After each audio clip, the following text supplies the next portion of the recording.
railway station. તો આ કહાની છે ભૂતિયા રેલવે સ્ટેશન, જે હું આજે કવર કરી રહ્યો છું, એ પણ અડધી રાત્રે. સાચી, સચોટ, રિયલ.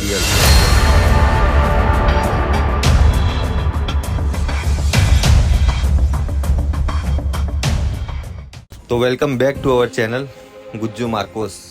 તો ગાઈઝ, તમે પહેલાંનો વિડીયો જોયો હશે ચિંતનભાઈનો, જેની અંદર તમે એક વોન્ટેડ જગ્યા જોઈ હતી.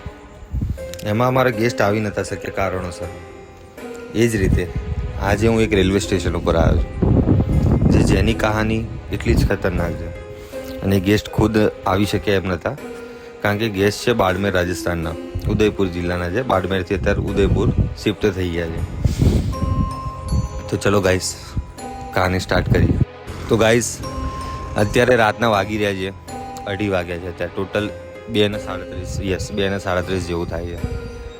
અને આ કહાની શરૂઆત આપણે કરીશું કે આ કહાનીની શરૂઆત થાય છે, એમનું નામ છે નિકુંજભાઈ સોની. એ બી હું તમને કહી દઉં.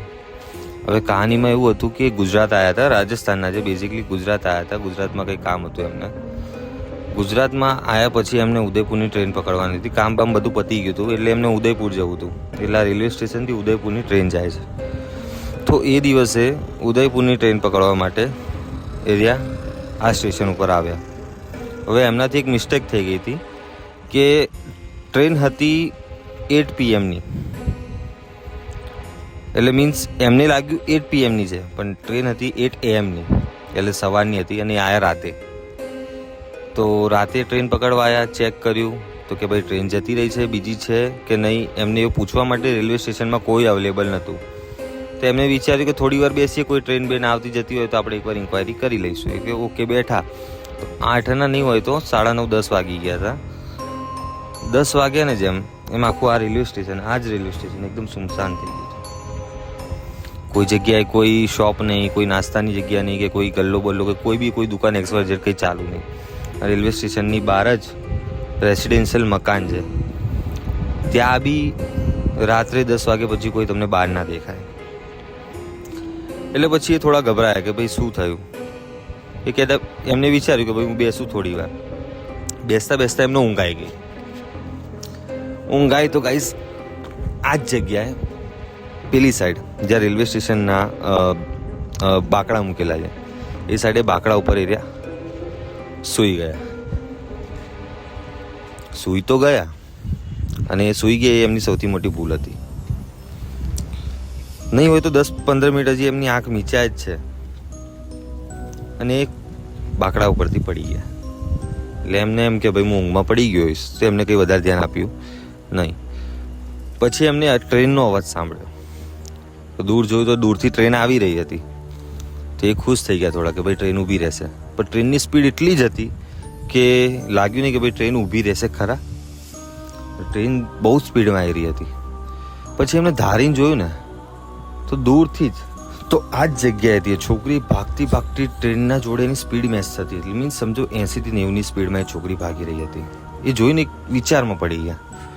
એમને જોઈ રાખ્યું કે ભાઈ જોવું જેમ ટ્રેન આવે આગળ એમ છોકરી એના જોડે આવતી હતી, ટ્રેનની જોડે. અને એક ટાઈમ તો એવો આવી ગયો કે છોકરી ટ્રેન કરતાં બી વધારે સ્પીડમાં ટ્રેનથી આગળ નીકળી ગઈ. એ ગભરાઈ ગયા અને છોકરીને જોવાનો ટ્રાય કર્યો. તમે માનશો નહીં, છોકરીનો કોઈ ફેસ નહીં, છોકરીના પગ છે જ નહીં, છોકરી હવામાં ભાગી રહી. અને આ વસ્તુ જોઈને એ છોકરી જે તરફ ભાગી રહી હતી એની ઊંધી તરફ એ ભાઈ ભાગે. ભાગતા એમને પાછળ જોયું નહીં, અને અચાનક પડી ગયા અને ટ્રેન ગુજરી ગઈ. પછી એમને હિંમત કરીને પાછળ જોયું તો પાછળ કોઈ હતું નહીં. પછી એ મજબૂત બીવાઈ ગયા કે ભાઈ કરું તો કરું છું. ભાઈ પાછા ઊભા થયા કે હવે ભાઈ મારે નીકળવું જોશે, અહીંયાથી ઊભું નહીં રહેવાય. તો નીકળતા એક કાકા એની સામે આવી ગયા. બેટા ક્યાં ભાગી રહ્યો છે, કેમ જાય છે? તો એ વધારે બીવાઈ ગયા કે કાકા આમ હતું આવું થયું. તો કે બેટા તું ખોટો આવ્યો અહીંયા. તો પેલો કહે કાકા સાચી વાત છે, મારે અહીંયા આવવા જેવું નહોતું. શું કરું? કે બેટા તું નીકળ, પણ હવે તું નહીં બચી શકે. છોકરો આટલું જ સાંભળી ભાગી ગયો.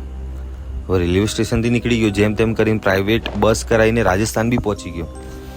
પણ ઘરે પહોંચ્યા પછી જે થયું ને બહુ જ ખરાબ થયું એના જોડે. ઘરે પહોંચ્યા પછી જ હજી તો એ આરામ કરી રહ્યો છે, હજી તો એ વસ્તુમાંથી ઉભર્યો નથી એ માણસ, અને એનું આખું શરીર અકળાઈ ગયું. એના ઘરવાળા વિચારમાં પડી ગયા કે મારા છોકરાને થયું શું આમ. એને નહીં હોય તો મેક્સિમમ 3 થી 4 દિવસ કંઈ ખાધું નથી, અને એ માણસની હાલત એટલી ખરાબ થઈ ગઈ ને કે તમે નહીં માનો, એની આંખો, એના હાથ પગ બધું કામ કરવાનું બંધ થઈ ગયું હતું. આંખો ખોલી જ નહોતો શકતો. પછી એમને ત્યાં કોઈ નોર્મલી દરગાહ બરગામ લઈ ગયા હશે, અને ત્યાં ઝાડપૂડ કરાઈ, અને પછી ખ્યાલ આવ્યો કે ભાઈ આની ઉપર કોઈ વસ્તુની નજર છે, બહુ જ ખરાબ આત્મા છે. અને એ વસ્તુને એ લોકોએ એનું વાળીને બધું કર્યું અને એ વસ્તુને ફ્રી કર્યું.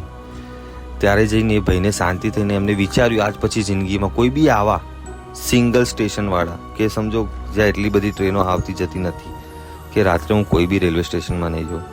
અને અમારા ફ્રેન્ડના ફ્રેન્ડ છે ને એમના થ્રુ એમની આ સ્ટોરી જાણવા મળી હતી, અને આ જ રેલવે સ્ટેશનની છે. તમે નહીં માનો ગાઈસ, જે આપણે ત્યાં ઊભા છીએ.